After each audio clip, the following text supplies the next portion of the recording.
A glass bottle sits on a table, dark liquid inside, red label wrapped around the middle. Nothing about it looks extraordinary, and yet that bottle represents one of the most powerful brands in human history. Every single day, people around the world drink more than 1.9 billion servings of Coca-Cola products. The brand is recognized in nearly every country on Earth.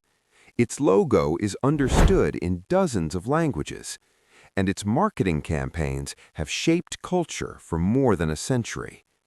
But here's the strange part. Coca-Cola didn't become a global empire because it invented the best drink. In fact, blind taste tests often show that many people can't even tell the difference between Coca-Cola and its competitors. So if the product isn't dramatically different, how did Coca-Cola become one of the most successful brands in history? The answer lies in something far more powerful than flavor: marketing genius. Because Coca-Cola didn't just sell a drink, it sold a feeling.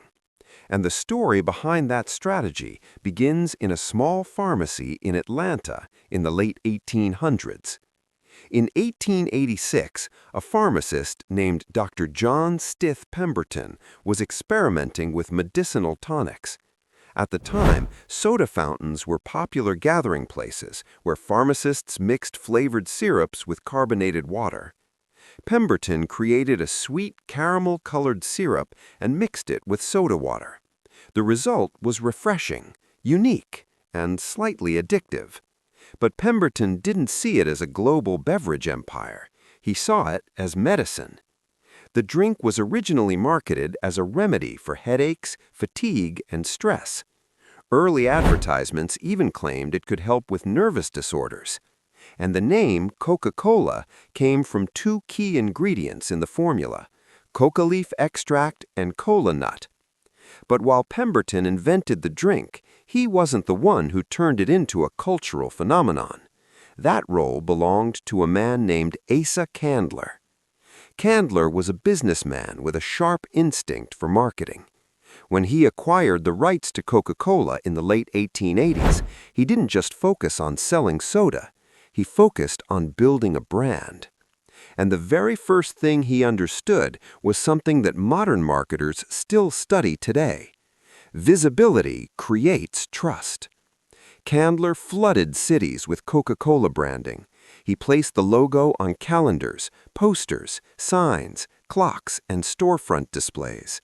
He gave away thousands of coupons for free drinks. People who had never heard of Coca-Cola suddenly saw the logo everywhere. And familiarity breeds comfort. The more people saw the brand, the more they trusted it. Within a few years, Coca-Cola had spread across the United States. But the real breakthrough came when Coca-Cola solved one major problem: distribution. At first, Coca-Cola was only available at soda fountains. You had to visit a pharmacy to drink it. That limited its reach. But in 1899, two entrepreneurs approached Coca-Cola with a bold proposal. They wanted to bottle the drink. At first, Coca-Cola's leadership didn't think bottling mattered. They were focused on fountain sales. But the bottlers believed something different. If people could drink Coca-Cola anywhere, the brand could explode.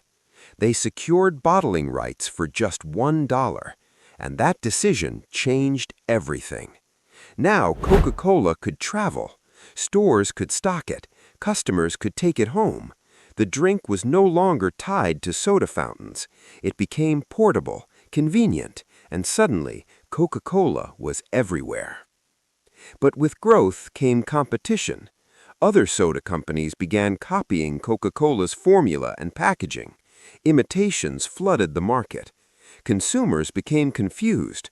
So Coca-Cola did something brilliant. They designed a bottle that could be recognized instantly. In 1915, Coca-Cola introduced the iconic Contour bottle. It had curves like no other bottle on the market. The design was so distinctive that people could recognize it even in the dark. This wasn't just packaging, it was identity. and identity became one of Coca-Cola's greatest marketing weapons.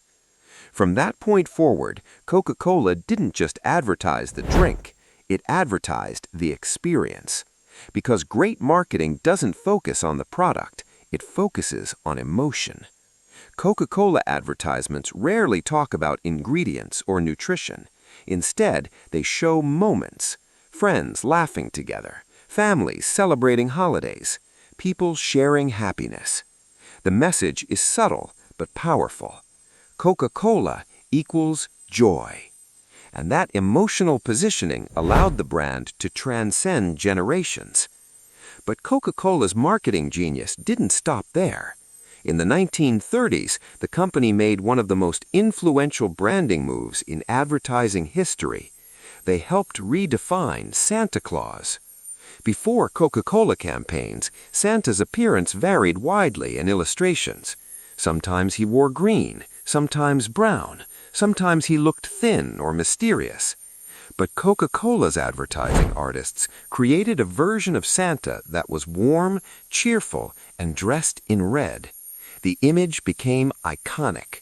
Over time, that version of Santa became the global standard, which means Coca-Cola didn't just advertise during Christmas, it helped shape Christmas itself. Think about that for a moment. A beverage company influencing one of the world's most celebrated holidays. That's the power of marketing done right. And Coca-Cola continued mastering this emotional strategy throughout the 20th century. During World War II, the company made a remarkable decision. The company promised that every American soldier would be able to buy a Coke for 5 cents, no matter where they were stationed. To make this possible, Coca-Cola built bottling plants near military bases around the world. This decision wasn't just patriotic, it was strategic. When the war ended, those bottling plants remained in place, and Coca-Cola suddenly had distribution networks across Europe and Asia. American soldiers had also developed a habit, drinking Coca-Cola. When they returned home, that habit followed them, and the brand's global expansion accelerated. By the 1950s and 60s, Coca-Cola had become a symbol of American culture. But the company didn't rely on nostalgia alone. It kept evolving its marketing approach. One of the most famous campaigns came in 1971. A group of young people stood on a hilltop singing a simple message: "I'd like to buy the world a Coke." The commercial showed people from different countries sharing a drink together. The message wasn't about soda, it was about unity, connection, hope. The ad became one of the most beloved campaigns in advertising history, because Coca-Cola wasn't selling refreshment, it was selling harmony. But marketing greatness often comes with moments of failure, and Coca-Cola experienced one of the biggest branding mistakes ever. In 1985, the company launched New Coke. After years of competition with Pepsi, Coca-Cola executives became concerned about taste tests showing consumers preferring Pepsi. So they reformulated the drink. The new version was sweeter, modernized. Test groups liked it.